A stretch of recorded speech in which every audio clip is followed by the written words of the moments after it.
Those doors, I'm a fool for your love.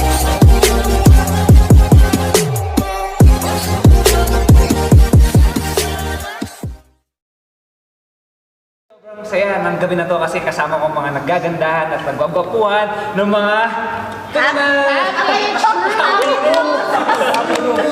And syempre pa, the man behind the Denarii cash, syempre ang utak ng remittance center na to, na application na talaga naman makakatulong sa ating mga OFW. Parang iba kundi si Mr. Jan Santillan. So guys, question mo tayo. We want to ask regarding about this new concept on yung padalahan ng anong pagkaiba po siya sa mga ibang Online. mga application and remittance. That's a good question. Ang pinakaiba, syempre, of course, yung transaction fees. Right? We try to lower as much as we can. At the same time, yung forex exchange or yung exchange rate. So, pag nagpapadala kayo from Saudi, for example, or from my side, sa UAE, you always send like, Saudi Riyal, the Philippine peso, may exchange rate yan. Right? So, for us, we don't make money from that. So, what we did is we passed that savings sa mga Filipino para mas marami makakuha ng pamilya sa Pilipinas. So, that's the main thing na pinakaiba. It's online po ba? Or It's a mobile application.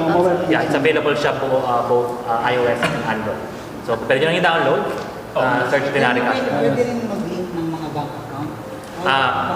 O meron ng mga credit card? At the moment, sa Pilipinas, lahat ng bangko, you can send to the Philippines, pati Cebuana, Palawan. And how about Saudi? Sa Saudi, it's debit card, credit card at the moment. Any bank? At the moment, wala pa. So debit and credit card, so by Q1 next year, we're hoping to get banking, actually, na para makapag-connect kayo, and then use that instead of debit and credit card. may cash pickup din po sa Pilipinas? Yes, may cash pickup. Pero the idea, how did it start po? Yeah, it's a very long story, but to make it short, nung nag-quit ako sa Etihad, so I've been working sa UAE for the last 14 years. So I was like bored na sa corporate job, and I thought we can do much better. Right? And yung concept ng Denarii Cash started from the Philippines. So one of my co-founder, Vice Mayor Denver Chua, we sat in one of the restaurants and I said like, paano ba tayo makakatulong and use the experience that I have sa Middle East? So that we came up with the Denarii Cash. So the first one was, I've been in the UAE for the last 15 years, right? Ang pinaka-purpose ko is to send money back to my family back home. Why don't we start and focus on that one? So we decided, remittance is always the number one service sa ginagawa ng mga Filipino. Why don't we start there? And then nagpunto kami nag-umpisa, and then now you can pay your pag-ibig, SSS, and other government fees. So it's a very convenient as well. Of course, yes.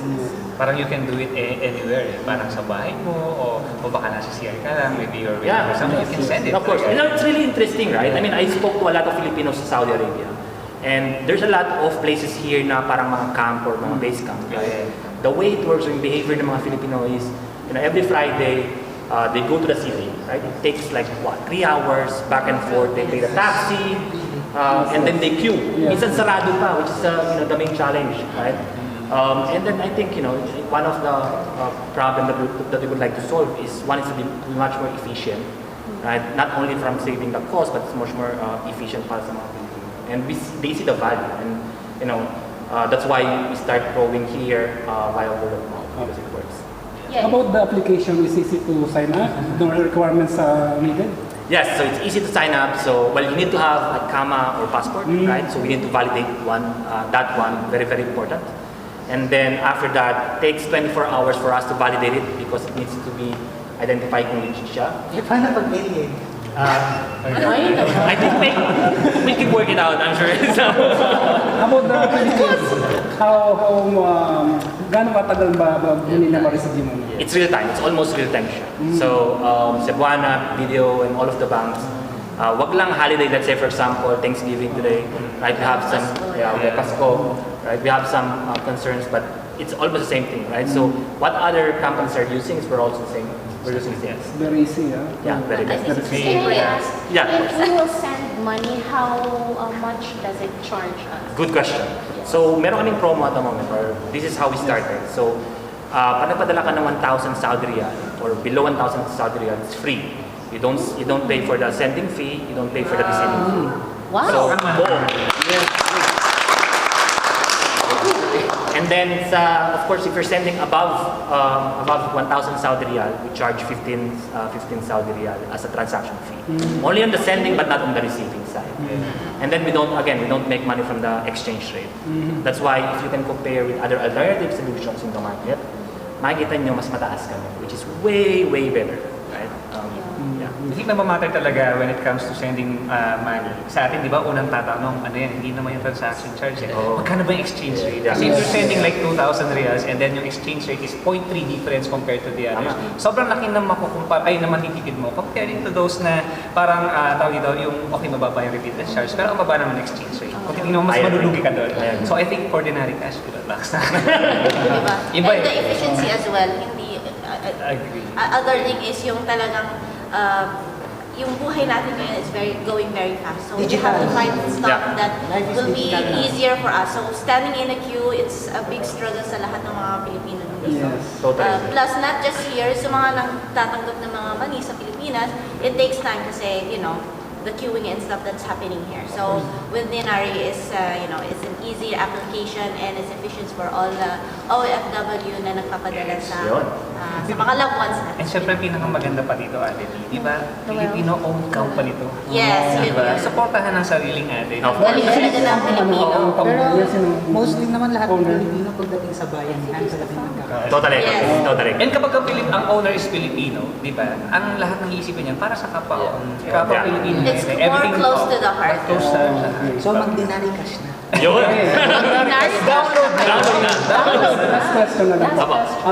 Wala ba bang hidden charges? Like, ang palitan ngayon, sabihin natin 13. Pagdating doon, 12 na lang na rin sa nila. Wala. Sure? Yeah. Kung ano meron yun. Kung ano yung nakikita mo sa application, yung let's say nakita mo is 13,000 ma-receive nila. Wala na sa hidden charge. Okay, good.